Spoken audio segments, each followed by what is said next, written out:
This episode is proudly supported by Pepe Sayer Australian Cultured Butter. The Pepe Sayer all-new Australian butter sheets. Everything we've learned over the last 12 years, we've put into making this new butter sheet. Combined with a brand spanking new shiny machine from Switzerland, we're able now to produce this beautiful butter sheet that's so easy to laminate with. So it's pliable, it's very fresh. If you're an Australian baker buying our butter sheets, they're made weekly. The formulation, it's a beautiful unsalted butter that will work for savoury and sweet. I think it's a perfect balance there. The bakers and pastry chefs that are using it are just raving about it. For more information, go to pepesayer.com.au. When people are coming in your restaurant and you serve good food and have the experience that when they're leaving the restaurant, they still remember the last thing that they've eaten or the first things that they've eaten. That is the beauty of hospitality.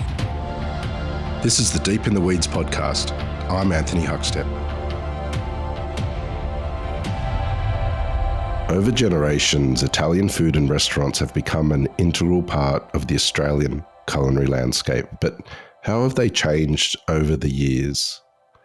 What does a modern Italian restaurant in Melbourne look like these days? Fabio Magliano is the co-owner of Buono and Sincero in Melbourne. Fabio, how are you? I'm good. How are you? I'm good. It's great to get you on the show. You got two successful restaurants there in Melbourne. How are things at the moment? Yeah. At the moment, everything good. It's a little bit up and downs because the economy in Australia is a little bit like this at the moment, but we can't complain. We're always busy and we always pushing hard in order to have a beautiful experience for our customers. Tell us a bit about both restaurants. I know they're a little bit different to each other. Tell us about what each one is doing. Okay, so when we opened Buono in September 2020, and we tried to have an Italian modern, but still with the taste of the classic Italian cuisine. Instead, Sincero, we tried to push a little bit more up, and we won't give to our customer the experience of like an Italian Michelin star in Melbourne. So that is the little difference, but still also in Sincero you can find like the traditional flavor of the Italian cuisine, just twisted a little bit more. Tell us a little bit about Italian cuisine as you see it in Australia at the moment. I know you've been here for quite a while now, and we'll get into that. But where do you see Italian food and restaurants at the moment in Australia? So I think that since I came 11 years ago, it's changing a lot. There are still some restaurants that they offer the classic Italian cuisine where you can find bolognese or you can find the classic gnocchi with tomato sauce and mozzarella.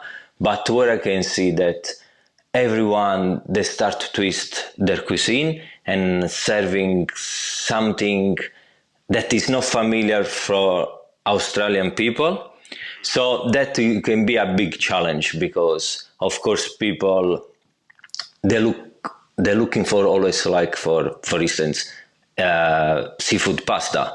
Like in Sincero, we did our signature dishes, for instance, is seaweed spaghetti with moretombe bugs and orangelle. So we tried to put together a little bit of Australia food, like us moretombe bugs and orangelle, like taking something from Sicily.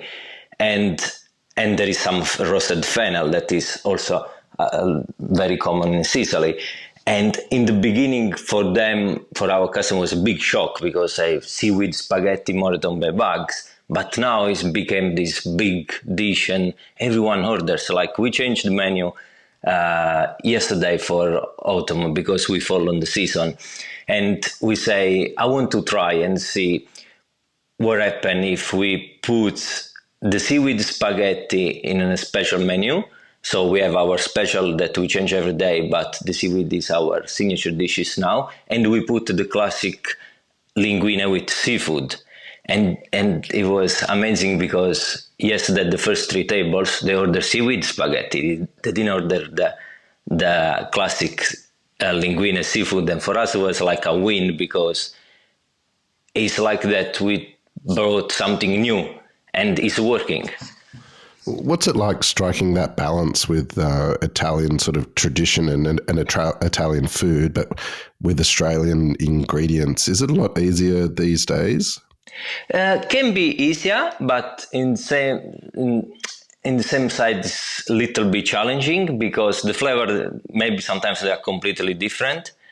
So you need to plan properly and taste. Like we do a lot of trial when we do a new dish because it can be very, very challenging. But still, I think that we trying to use a lot of some Australian products because they're nice and I think they can fit with the Italian cuisine. You're not only co-owner, you're also the sommelier as well. Tell us a little bit about your role and do you treat the wine menus differently at the different venues? How does it work? So at Buono, the wine list is more. Both of them they got a big regional Italian list because I love that our customer they try something different. Even there for me it's always been a challenge because in Italy we got a lot of autochthon grape varieties. And of course, people they got more in their comfort zone to order always like Sangiovese or Nebbiolo. So we have Pinot Grigio, for instance, for wine. So I try always to push for something different. So in both restaurants, we got this big wine list with full of wine from different regions in Italy. And then in Sincero, I got a little bit more word. I got a lot of French wine, a little bit of Spain, and as well a lot of Australian wine there. Instead, like the wine list in Buono is a little bit smaller than Sincero. In Sincero, I believe I got around 206 labels on the wine list. I love wines, so. I'm interested about sort of Italian regional wines that are a little bit different to what people are familiar with. Can you tell us about some of the regions that you tap into and perhaps some of the wines that you're showcasing at the moment and tell us a bit about them? Yeah, of course. So we start importing our wine from two popular regions in Italy, Tuscany and Piedmont. But from Piedmont, we have this winemaker that he makes Timorasso. So Timorasso is, for instance, is a white wine. It's one of the oldest grape variety in Italy, and it got almost lost. And then they start producing the 70, and it's a beautiful wine. It's in the middle between a Chardonnay and Riesling. It's got that beautiful note of like peach and a little bit lemon of the Chardonnay that it doesn't do oak. But then you got that smokiness and I call plastic burn that the Riesling gives, and it's amazing wine. And no one like if you don't explain with a little bit of passion, no one will order because of course me too. It's out of my comfort zone and order a Timorasso that is a wine that I never had would be difficult. But when we try and when people they taste like they're so surprised, and some customer they coming back and they ask me about that wine. And if I want to talk about red, for instance, a lot of people they love Pinot Noir. In Italy, in North Italy, we got this grape variety called Schiava that is producing this beautiful light, like Pinot Noir with note of red berries with very soft tannins. And even there, like I try always to push people towards something different, and they really appreciate because they start to knowledge. And another thing in Buono, we try every month to do regional nights where we prepare for the 2 nights a very pleasant food from the region, and I'm matching with some wine from a special autochthon grape variety, and they are very popular. Like we were doing one next in 2 weeks' time, and it's gonna be Lombardy, and it's already fully booked almost. So we're missing a couple of spots because people they enjoy. They're coming there at 7 o'clock. The chef is coming out. He's playing the dish, the history of the dish. Because even if it's pheasant cuisine, there is a history behind why that food from to be a poor food it became very popular in Italy, and then I explained the wine that I match. And people they're enjoying because it's something different. It's something that they will never eat in a restaurant in around Australia because it's something specific on that region. There's a real art to matching wine with food. Tell us about the relationship that you have with the chefs and like where does it start? Do you find good wine and they sort of create dishes for that, or does it work the other way around? What do you do there? In our establishment is working in a different way. Like they prepare the plates and then I sit down and I try to find the right wine to match with. Like nowadays in Australia, it's very easy to find good wine because we got a lot of people from overseas that they're importing.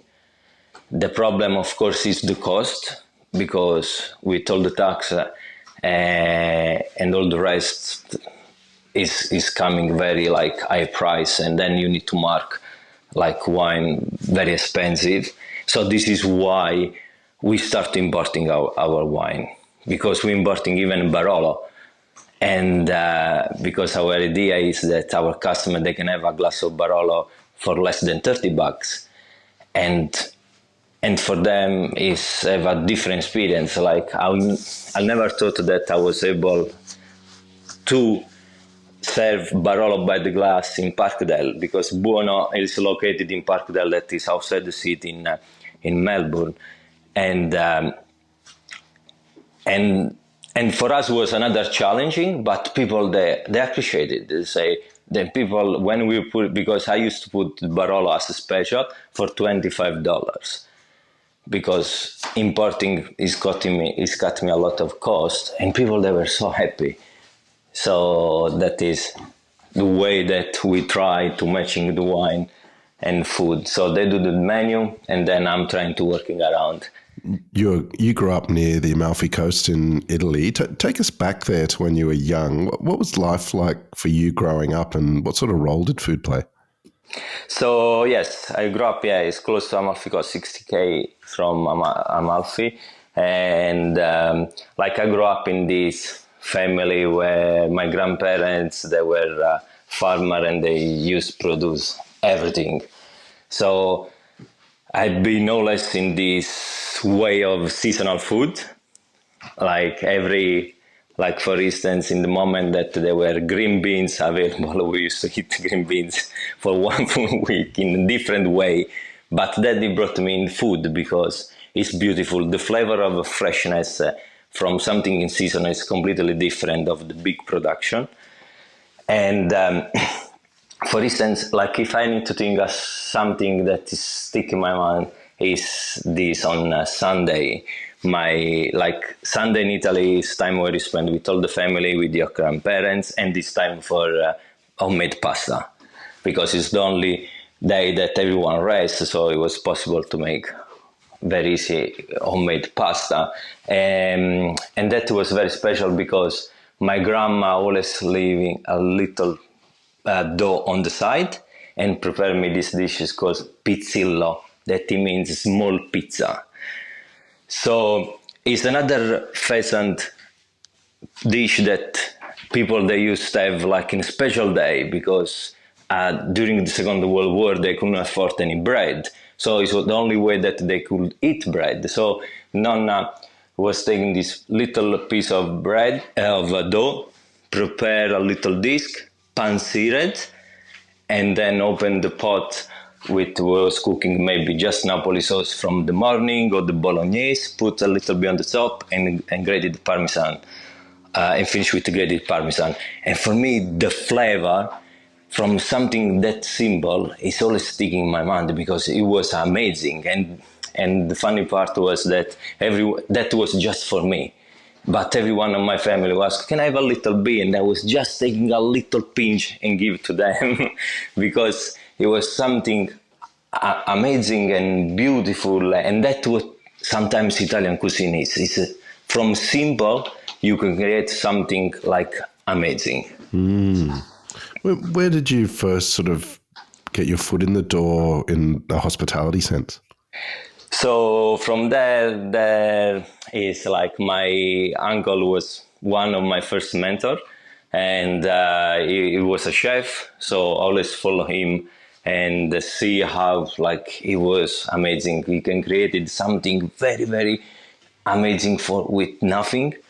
Start with nothing, and I could see the passion that he was putting there. So I always follow him, and then maybe the Italian school system is a little bit wrong. So when I was 13, I have to choose my path on my career. So I have to choose the school that then give my profession. So I choose hospitality because I had the mentor of my uncle. And I started school. I did the school the first year. And at that time, hospitality school in Italy was very popular. So if you didn't pass the first year, you were out of the school. And it was like that you do military service. I remember that every morning there was the school principal in front of the door and checking every single student that he was dressing properly, no earring, groomed, and no like crazy hair, because it was the way that it was the hospitality in the back day. And so I did 5 years of military school, I can call. And so I finished the first year. Thank God I went through.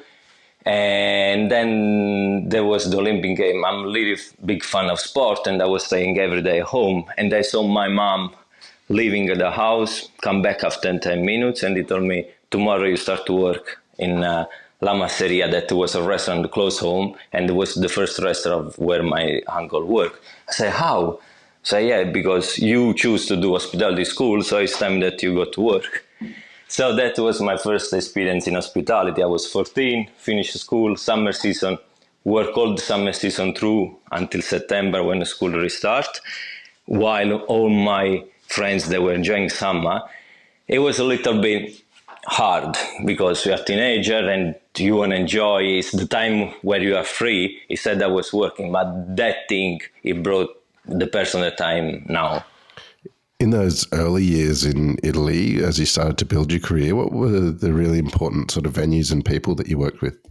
So after that year, I moved to North. I went to work every summer season in Tuscany, and I met this food and beverage manager. It's called Gianfranco Natali. That he took me under his wing because he saw a big potential in me. And then I was a person that I've been a person that always pushing to grow. I don't like to be steady.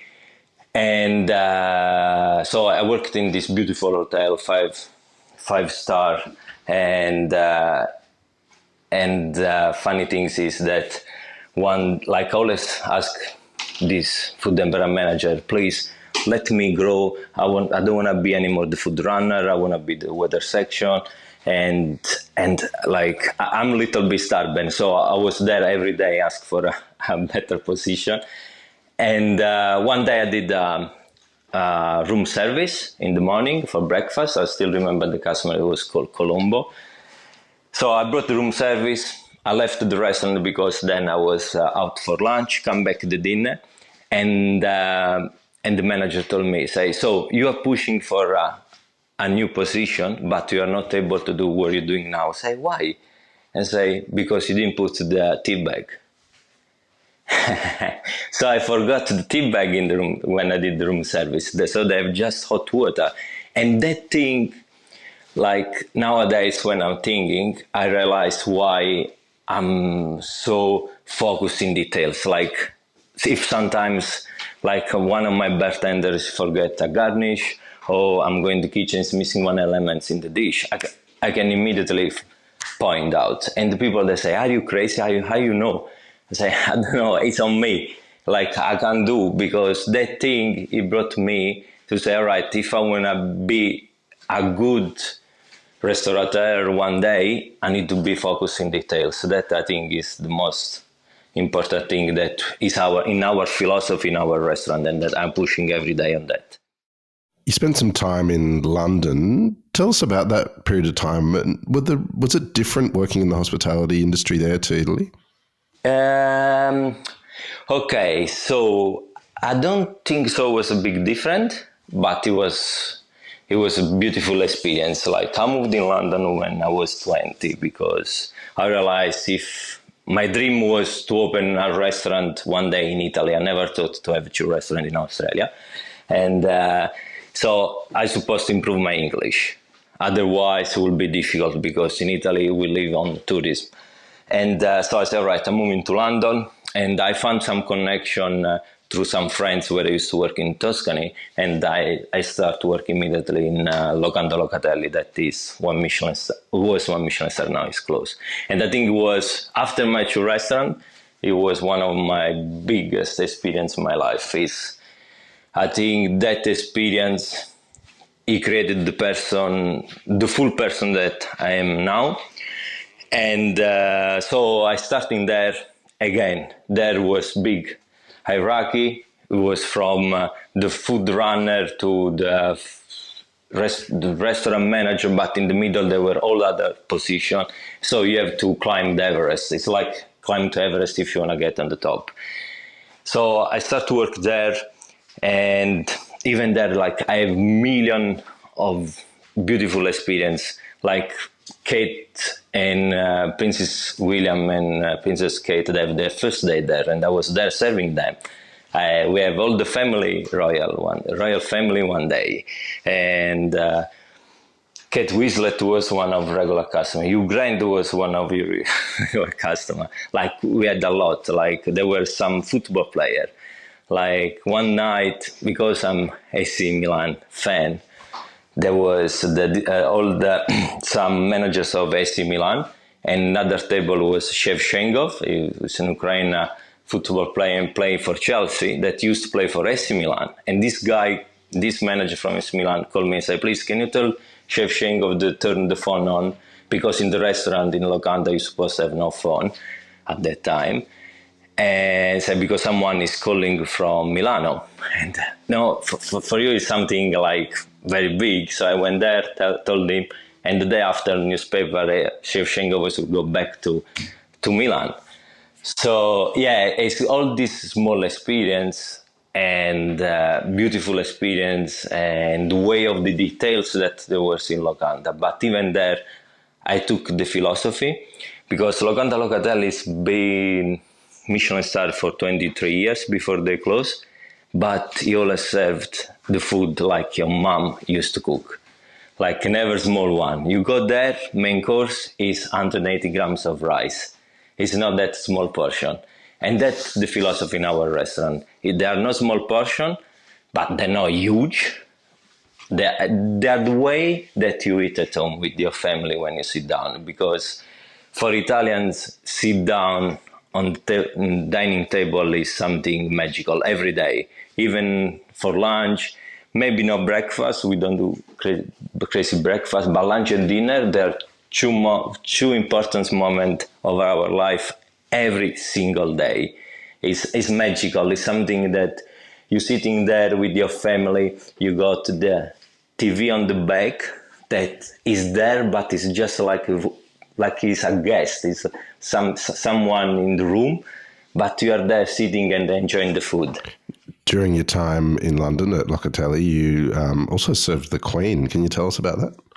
Yeah, one night we had all the royal family, and I was so surprised because someone very important is coming in the restaurant, and you are super under stress, because anyway, working Michelin star is a lot of stress, but I call beautiful stress, and I realized they were so humble, and I was shocked, because I was thinking, night where you need to follow all the rules and knee, and he said no, it was something like it was normal customer, and it was a beautiful experience. And I always tell my staff, say, look, say, doesn't mean if you are rich or poor or wherever. Like, they were the humble people that I never seen in my life. So it was amazing. It was something like that will stay in my mind forever. How did you end up in Australia? So after a couple, I lived in London for almost 8 years, but I was a little bit tired of the weather.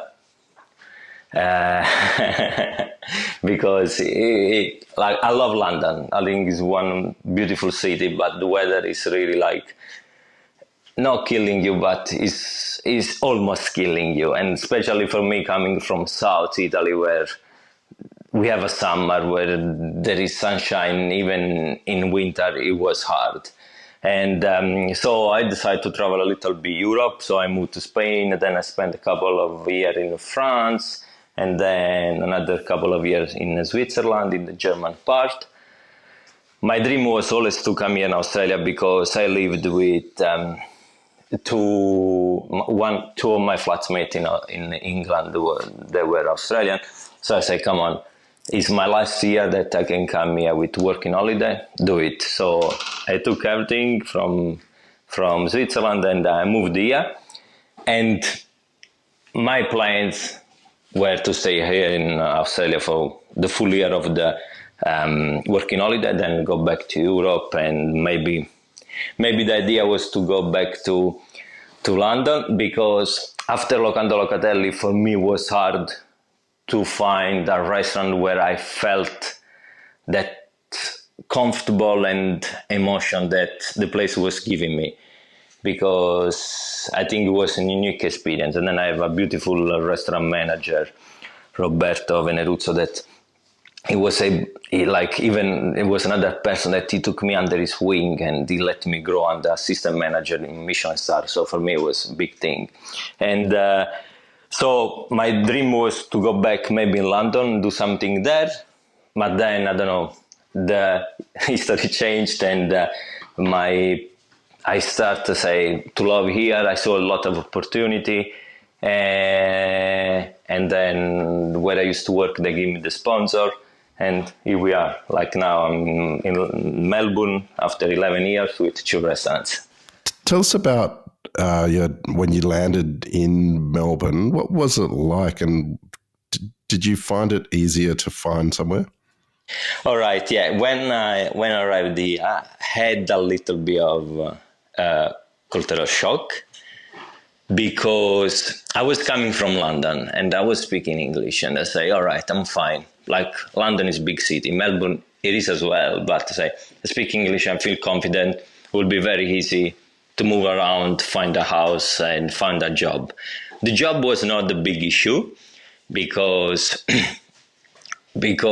at that time there were a lot of restaurants and like everyone was looking for professional staff. And then for me it was easy, because when I was sending my CV coming from London with Michelin star, so I was a little bit, it would be more easy for me. But the problem was all the rest. Like I found it very difficult to go around with public transport while I was coming from London, where everything was organized. Find a house, like in London, is completely different way. There is the advertisement on newspaper, on the website. You go there, I love the house, this is the deposit, the house is yours. Instead here you have to do inspection. So get there and have 10, 15 people in front of you, and like you are not working holiday visa, and real estate, he knows that maximum maybe you want to stay 6 months.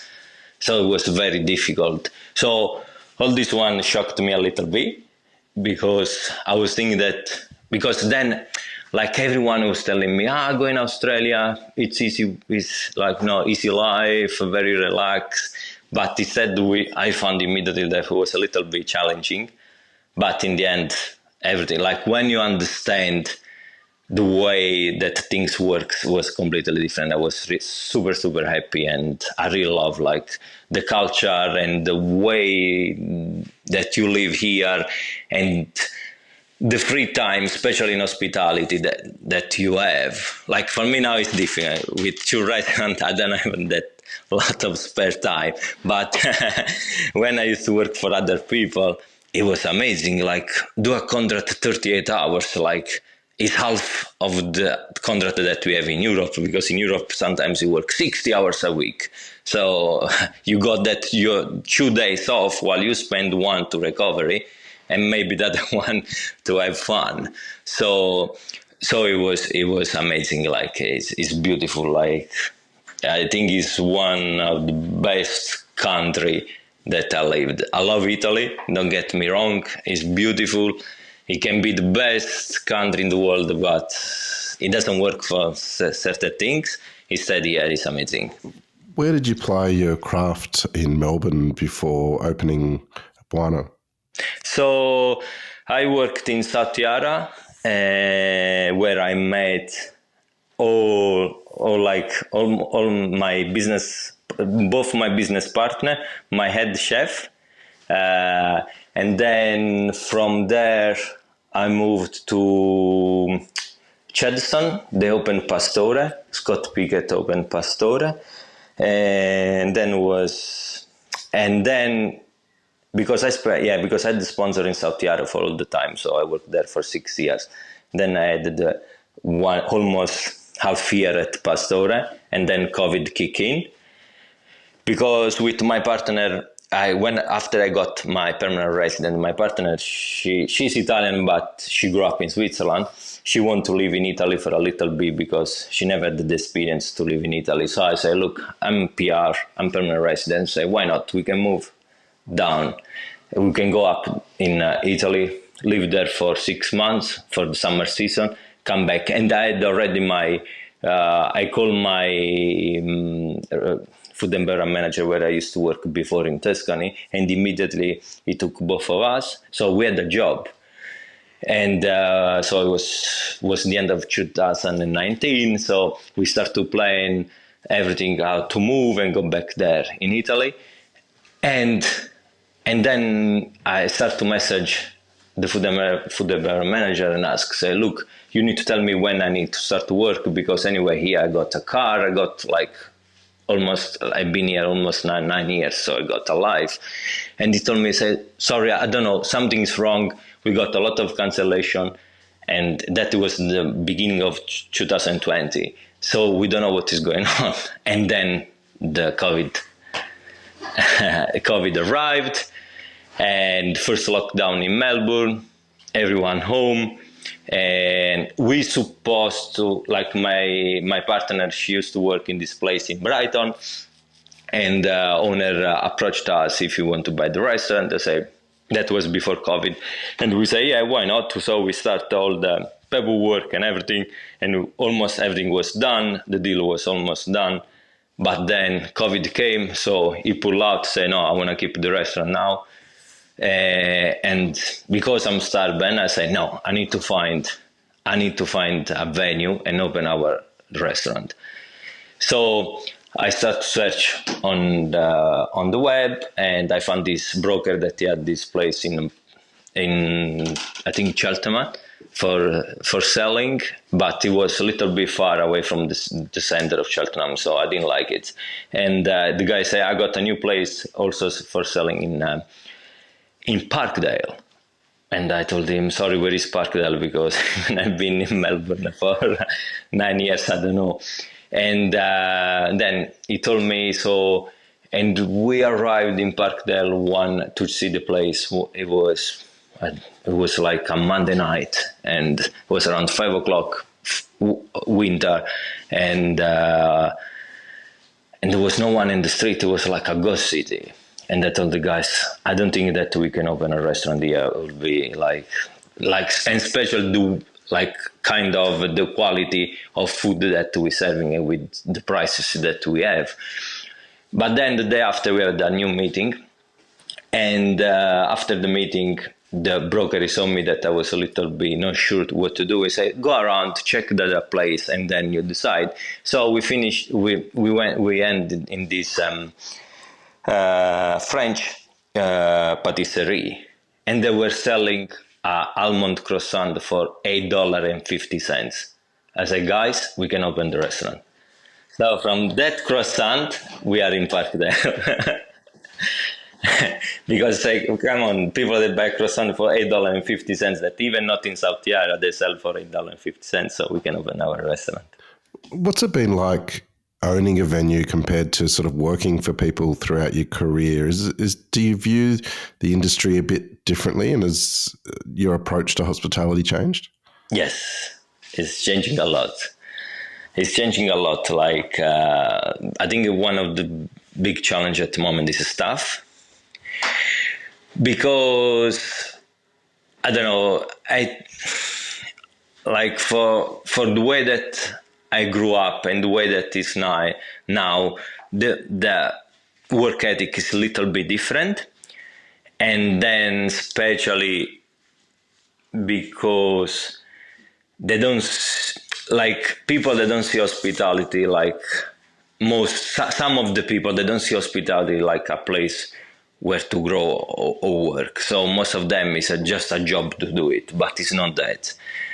It's a job that is required, especially in our restaurants, a lot of passion, a lot of details, and it's tiring even for them because, like, when I'm always in the restaurant and always pushing to be perfect. That is little bit my weak spot because I know that perfection doesn't exist, but that is what is on me, and all the years working hospitality and the people gave me, all my managers, to always look for perfection, because perfection, it doesn't exist, but if you know persuade the perfection, we'll never get at least little bit close.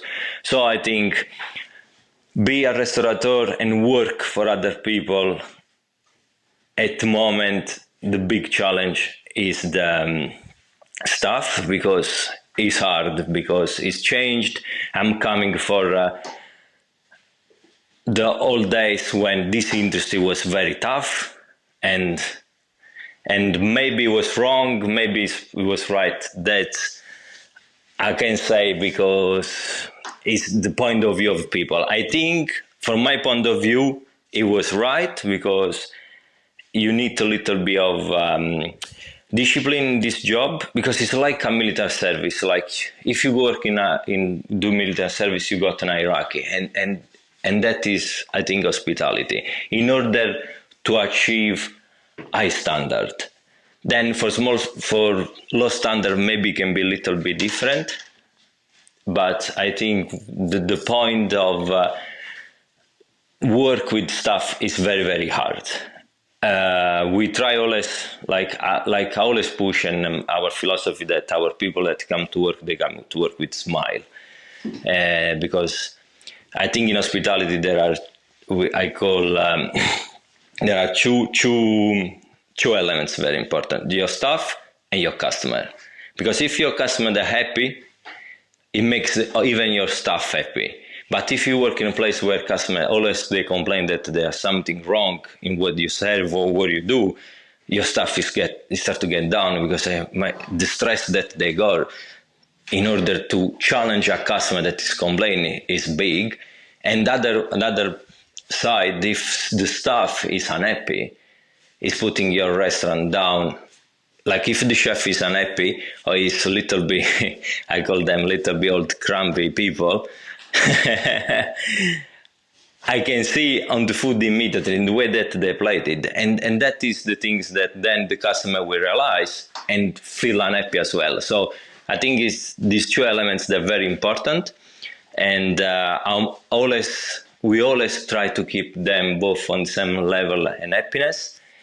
And the other challenge at the moment, of course, be a restaurateur, you need to find a way where to save some money, because like I see hospitality, like that is the word, hospitality. You need to give something to people. And we try to give all our professionalism and passion in our food. I know that I need to make money, but in the same way, I don't understand when you go in some restaurant and you pay for a risotto, for instance, $55 or $60. That is not give something to people. Like, I know that you can make money from a risotto and you don't have to charge big money. I know that living cost, wages, everything is up and it's hard for us at the moment. I completely understand. But hospitality is something that people like. It's one of the oldest job. One, not like before, people they were stopping with the horses, leave the horses, go inside the osteria and just eat whatever was there, and that's it. And that where is like be a restaurant. Is like give hospitality to people also, not just make money. So that is another thing that is very challenging at the moment that I can see in hospitality. I see restaurants that they like. I love my, like, if I have to go to eat Italian, I love my churros. And not because it's my restaurant, because I know where we serve. In Melbourne, we got a lot of examples. One, it can be Trattoria Emilia, for instance. They are beautiful. They got one at, like, the food is amazing. And even them, I think they got our same philosophy, like, serve good food with appropriate prices, and everyone is happy. Well, it's amazing what you're creating there in Melbourne suburbs. What do you love about what you do? Like what I do, I love, like hospitality is big world, and I love that my customer, they're living happy. The emotion that they pass with my customer when they call you by name, like one of our best friends here in Melbourne, that they're living close to our restaurant, is one of our customers. And think that we go on holiday together. Every week we met them. It's beautiful family. And that is the things that hospitality can create, you know, that relationship, that beauty and genuine relationship between people. Because when people are coming in your restaurant and you serve good food, and have the experience that when they're leaving the restaurant, they still remember the last thing that they've eaten, or the first things that they've eaten. That is the beauty of hospitality.